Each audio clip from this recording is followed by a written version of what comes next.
Hari ini kita akan belajar bagaimana menghipnotis mencoba menaklukkan hewan. Dan apa saja rahasia pawang ular? Terus bagaimana caranya menjinakkan hiu dengan satu gerakan? Apakah kamu lebih kuat dalam melawan hipnotis atau malah sebaliknya? Mari kita cari tahu hal apa saja yang dapat menghipnotis setiap hewan.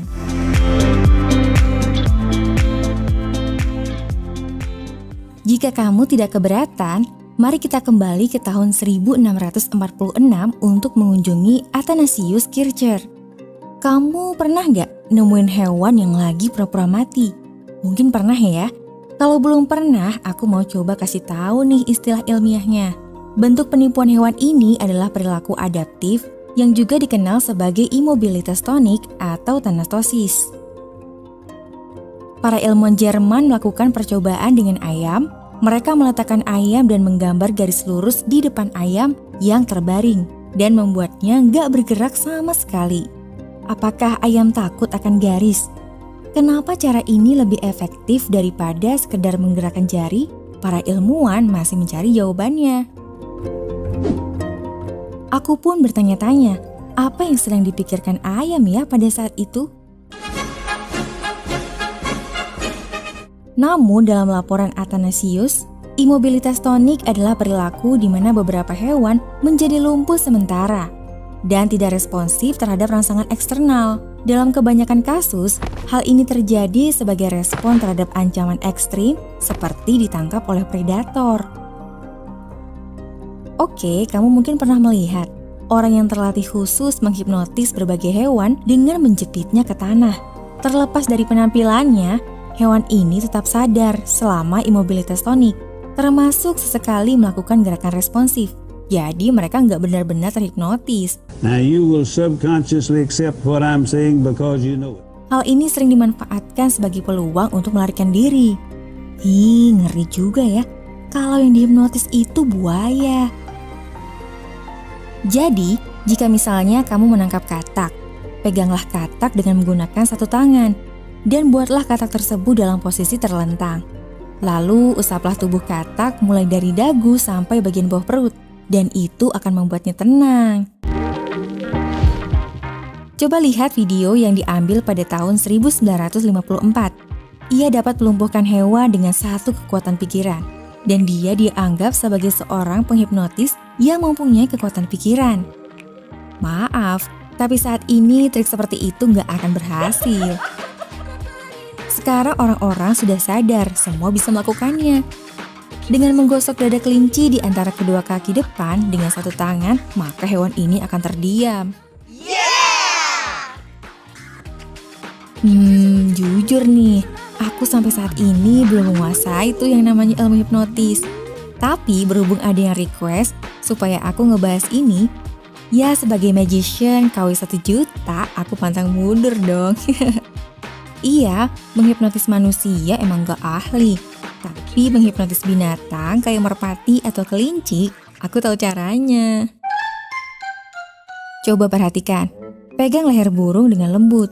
Rentangkan kepalanya dalam kondisi tertelungkup, sehingga kepala burung lurus dan paruh ada di ujung.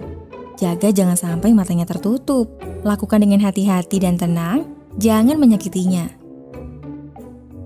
Nah, gimana? Kamu juga bisa kok melakukannya dengan burung-burung yang lain. Apa kamu bisa? Coba kasih tahu aku di kolom komentar ya.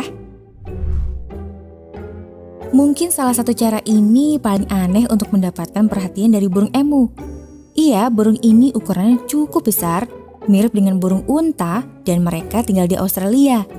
Dengan kakinya yang powerful, mereka bisa melesat hingga kecepatan 50 km per jam. Siapa sih yang gak gentar kalau lihat burung ini?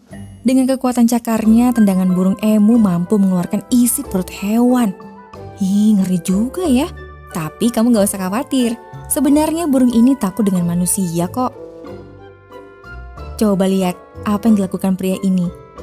Karena penasaran, burung emu pada mendekat. Tapi saat ia mulai berdiri, why are you running? Run for your life! Wait, tunggu. Jadi apa kesimpulannya? Apakah kita dapat menghipnotis hewan atau enggak? Oke. Sebelum aku memberi kesimpulan, mungkin kamu pernah melihat setidaknya sekali seumur hidup tentang menghipnotis ular melalui musik seruling. Mungkin pernah melihat hal seperti ini di beberapa film ya. Sebuah pertunjukan tarian ular dengan memainkan alat musik tiup bernama pungi. Pemain musik itu dikenal dengan sebutan snake charmer. Snake charmer ini berasal dari India dan beberapa wilayah di Asia Selatan lainnya. Namun, saat ini aktivitas snake charming sudah dilarang untuk dilakukan di India. Tapi, apakah benar ular bisa dihipnotis dengan memainkan musik? Menurut Pak Robert Droz, seorang ahli herpetologi, yaitu ilmu yang mempelajari tentang amfibi dan reptil, ular yang bergoyang dalam kegiatan snake charming tidak berhubungan dengan musik sama sekali. Ular tidak memiliki telinga luar, sehingga ia tidak bisa mendengarkan suara sebagaimana manusia. Namun, ular juga tidak tuli. Ular bisa merasakan getaran dengan baik dan bisa sedikit menerima suara dengan frekuensi rendah. Mungkin kamu ingat bahwa ular kobra memiliki kemampuan untuk menegakkan bagian depan tubuhnya. Ular kobra melakukannya saat merasa terancam untuk melindungi dirinya. Gerakan ular dalam snake charming itu sebenarnya tergantung pada gerakan pemain pungi, namun bukan pada suara musiknya. Jadi, ular merasa gerakan pemain pungi sebagai suatu ancaman. Karenanya, ia membuat posisi ingin menyerang.